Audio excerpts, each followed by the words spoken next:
Hey guys, how's it going? Hope you're doing well. My name is Crown, and today I'm going to read you some very interesting stories that I hope that you're gonna love. And now, without further ado, let's go!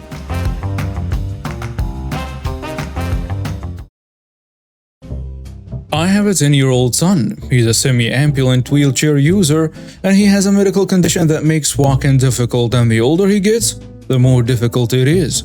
He can walk short distances, 10 to 12 steps, but then it starts to get painful.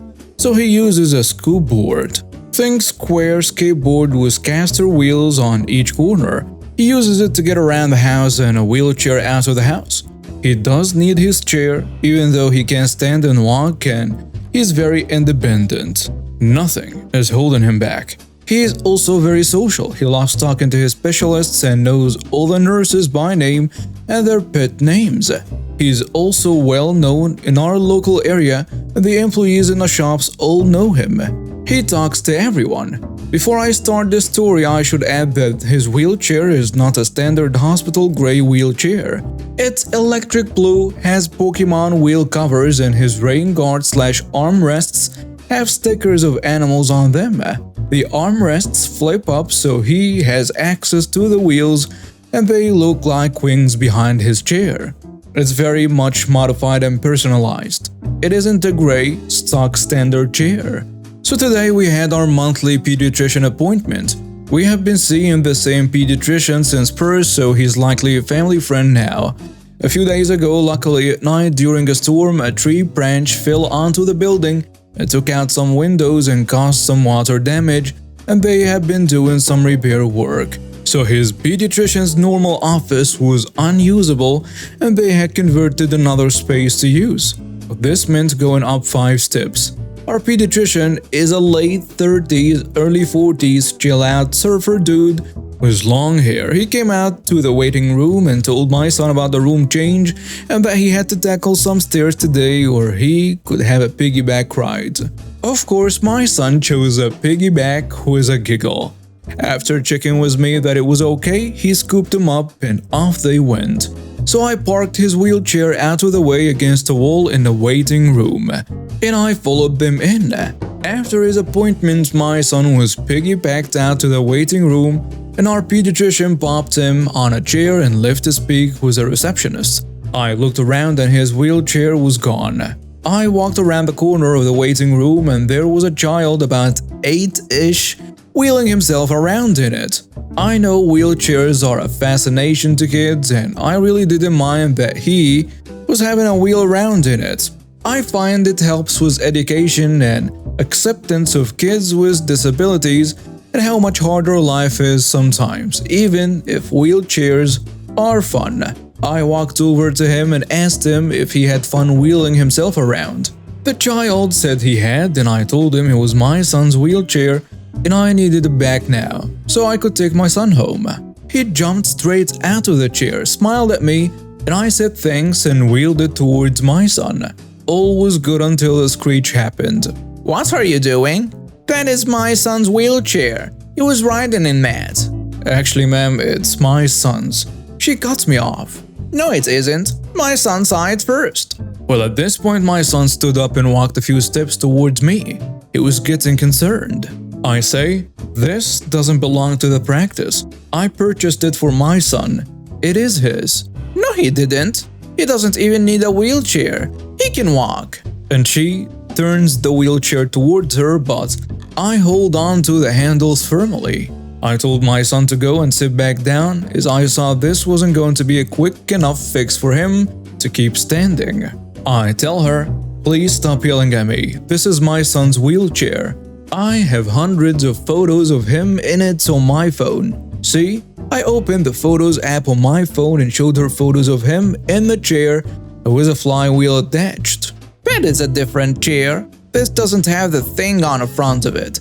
And she pulled the chair towards her again.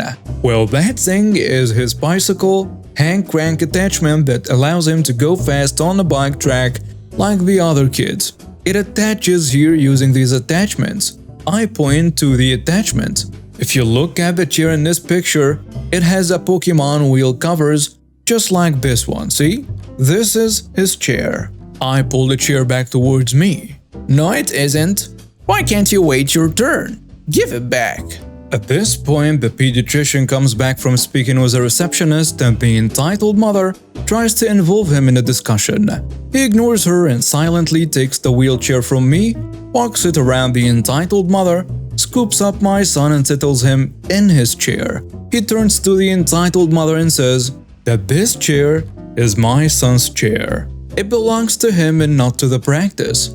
He tells her you can't have it, and we don't tolerate stealing. Also, the welfare of our existing patients is our focus. Your actions today are contrary to acceptable behavior in this practice.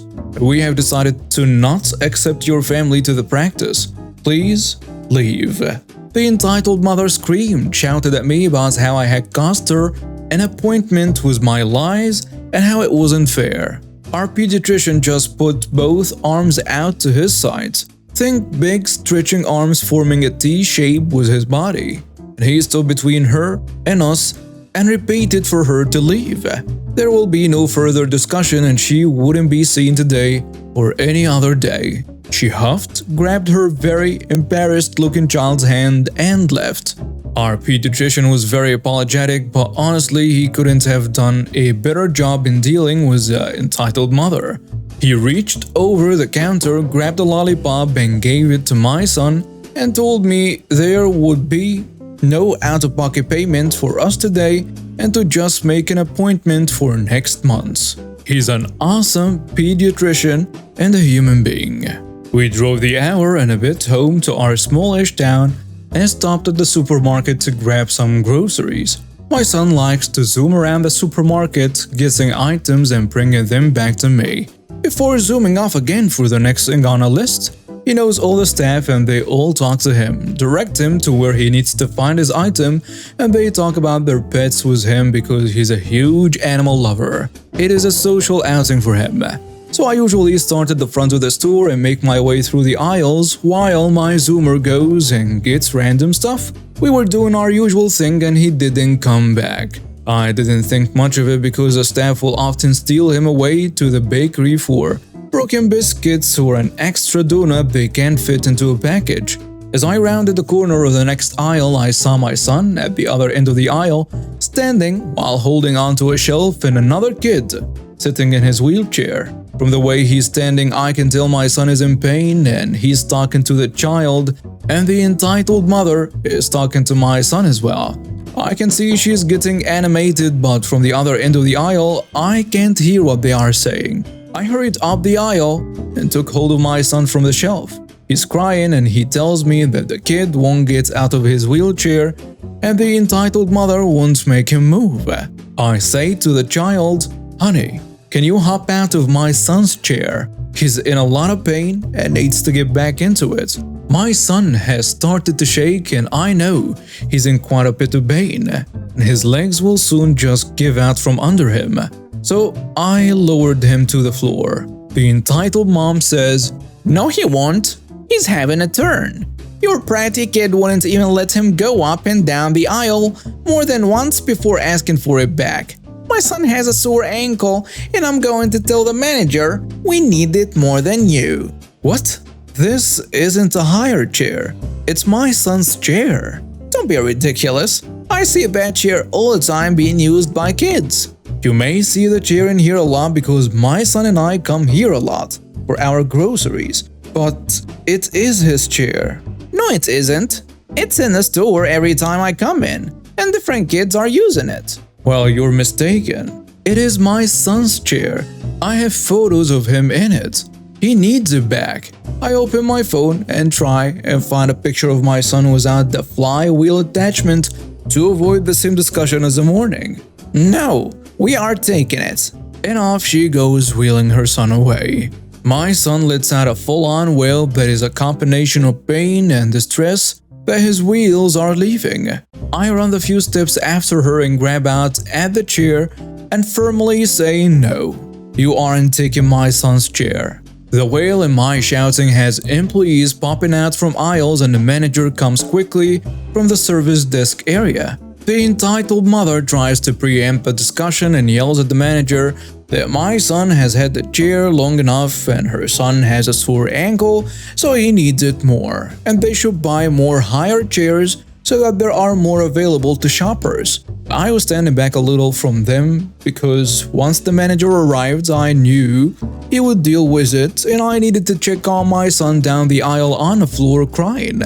I was trying to calm him down from a distance by letting him know that I wasn't far away, while not letting a $4,500 wheelchair out of my sight. The manager looks at me, looks at her, looks back at me with this look of what the hell on his face, and he asks where my son is. I point and tell him down the aisle on the floor. With a look of horror, he asks if they had tipped him out of his chair. I said I don't know what exactly happened. He was standing holding a shelf when I found him. He turns around and almost roars at this woman to get her son out of a disabled person's wheelchair so we can get him off the floor. It doesn't belong to the store. They do not hire wheelchairs here. The poor child was trying to get out of the chair, and the entitled mother keeps pushing him back down into it, telling him that he needs it. The child is nearly in tears and getting very upset. Meanwhile, 2 staff members have found my son and are now sitting on the floor with him, holding his hand and drying his tears. The manager is losing his mind while is trying to be professional, but I can see he's in disbelief at this woman's stupidity. Then the troops arrive. In the background, I see an employee with 2 police officers in tow. It looked like they were on a break and were grabbing things to eat. The entitled mother turned and was all relieved that the police were there to sort out this manager and started on with her wailing story. The policewoman shushed the entitled mother and spoke with the manager, who explained that my son and I were regular customers. He knew us and this was my son's wheelchair. But the entitled mother insisted it was a higher chair. My son was currently sitting on the floor in the next aisle, and the entitled mother wouldn't let her son get out of his chair and insisted he used it. The male officer walked forward and looked down the aisle at my son and nodded at his partner. The female officer very firmly told the entitled mother to get her child out of my son's chair immediately, or she would arrest her for theft. Her child tried again to get out of the chair and she pushed him back in again. The officer pulled the wheelchair back and asked the child to hop out, and he immediately did. The entitled mother wailed. The officer then turned the wheelchair around to the male officer, who walked down the aisle with it. I don't know exactly what happened next, as I was getting my son back into his chair and calming him down. The assistant manager took us back to the manager's office so we had a quiet space. She got my son some water so he could have pain medication, and in about 20 minutes he was fine. He told us that he had stood up and walked 2 steps forward to get something off a higher shelf, and the other child had jumped into his wheelchair and asked if he could ride it up the aisle and back. My son said sure, thinking that this kid would just go up and back and he could get back in, but the entitled mother wouldn't let that happen. He started to cry again, and I told him he was very kind to the little boy and to not let the entitled mother ruin his day. After a while, the manager came into the office and said that the woman had been arrested since she made a scene and was trying to slap the officers, and she was also banned from the store. He said she had been causing trouble in the store for a while with her cariness, and they were glad to see the back of her. He apologized profusely for what had happened. When we left his office, we found that our shopping was all bagged up and ready for us to go. They had taken my shopping list from the trolley, finished my shopping, checked it out at no charge, and bagged it all up, ready for us. When we got home, there were a few extra treats in the bags for my son. About a year ago, I had an encounter that I will never forget. One that reminded me how crazy people can get over the latest gadgets. It all started when my cousin Tom and I decided to embark on an epic gaming marathon weekend. We were determined to make the most of our Friday and Saturday nights. Armed with the newly released Call of Duty Vanguard, little did we know how terrible that game would turn out to be, but that's a story for another time. We headed to our local bullseye, let's call it that, to stock up on snacks and drinks for our gaming binge. As we strolled through the store, I couldn't help but notice a gleaming treasure behind the glass in the electronics section. The last PS5 they had in stock. My heart raced with excitement. Tom, however, wasn't really interested, already having the new Xbox. I promptly sent Tom on a mission to fetch an employee while I stood there, envisioning all the PlayStation exclusive I'd be enjoying in the upcoming months. Everything went smoothly as I purchased the coveted PS5. I was on cloud 9, clutching the bag containing my overpriced prize. But little did I know that my joy was about to be interrupted. A woman, who we will call Susan, she wasn't quite up to Karen level entitlement, but she was close enough, approached us with a panicked "Excuse me." The store employee asked if he could help, but Susan insisted she wanted to chat with me. I made it clear that I didn't work there, but Susan's voice, once sugary sweet, quickly turned sour. Susan demanded, "I see you have the last PS5 they have in stock. Were you going to buy that?" I replied with excitement. "Actually, I already did. I'm so stoked to finally have one." But Susan wasn't having it. She declared, No, you can't have it. I need it. I'll pay you double what you paid for it." Now let me tell you, I had spent ages trying to track down one of these new systems myself. I had searched high and low for an RTX 3080, Xbox Series X, and the elusive PS5, and all to no avail. So no amount of money could have convinced me to part with it. I explained this to Susan, but she was absolutely not having it. All traces of sweetness vanished from Susan's demeanor as she demanded that I hand over the PS5. The store employee, seeing the escalating situation, warned Susan that if she continued to harass customers, he would have to ask her to leave. And Susan's response? "I don't give a fudge what you say. I am going to get back PlayStation." Seizing the opportunity, I slipped away and made a break for the exit. I reached my car and began to pull out the parking space, but lo and behold, I spotted Susan running toward me. Thinking nothing of it, I continued driving, gradually making my way toward the exit. About a mile or so down the road, I heard frantic honking coming from behind me. I looked in my rearview mirror and saw Susan in her BMW SUV, tailgating me and weaving dangerously across the highway. Other than sharing a laugh with Tom, I ignored her entirely. 10 minutes passed and she was still right on my tail when I heard sirens and saw the unmistakable flashing lights of a state police cruiser directly behind Susan. My heart leaped with joy. However, Susan pulled into the right lane, allowing the officer to pass her. To my surprise, the officer pulled up directly behind me, laid on the air horn obnoxiously and motioned for me to pull over. So, I obediently pulled to the side of the road, with Susan following suit behind the officer's car. As the officer approached my vehicle, he treated me like a possible DUI suspect and explained that they had received a call about my vehicle swerving all over the road and driving at erratic speeds. I tried to assure him that everything was fine, but Susan had other plans. Out of nowhere, she screamed, "Officer, arrest this man! He stole my PS5!" I was dumbfounded, but I quickly explained to the officer that I had bought the PS5 at Bullseye, recounting the events that had transpired with Susan inside the store. The officer seemed extremely confused but requested that I prove that the PS5 was indeed mine and that I had paid for it. Susan immediately jumped in, stating that, "Absolutely not. He knows I bought it, and he grabbed it from me in the parking lot. Thank goodness you're here, officer." I knew that my card number would be on a receipt as I had worked in retail many years ago, so I confidently said, "Well, I also have the receipt if that helps." Susan, in her dim-witted glory, immediately claimed that I had stolen the receipt from her too. This is where I had a triumphant moment of clarity. I pointed out that all receipts display the last 4 digits of the card used for the purchase, as well as the first initial and last name of the card holder. Susan continued to insist, "Yeah, and my name is on it." With a sense of victory, I pulled out my driver's license, bank card, and receipt, handing them over to the officer. Everything matched perfectly. The officer thanked me and handed back my belongings, turning to face Susan. She, however, wasn't giving up without a fight. She screamed, Well, aren't you going to arrest him for being drunk?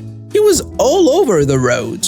The officer took a moment, then pulled out his handcuffs and slapped them on Susan's wrist. She looked absolutely terrified as she asked what he was doing. The officer calmly explained that Susan was under arrest for making a false report, misuse of 911, and for violating the state's stalking laws. While I got to enjoy my hard-earned PS5, Susan faced the consequences of her actions. Her car was towed and she spent the entire weekend in lockup. When all was said and done, she pleaded guilty to making a false police report and harassment. I wasn't privy to the exact terms of her punishment, but she was placed on a 2-year probation and banned from setting foot in the local bullseye until her probation was completed. And now we have reached the end of today's stories. Thank you for watching and see you next time.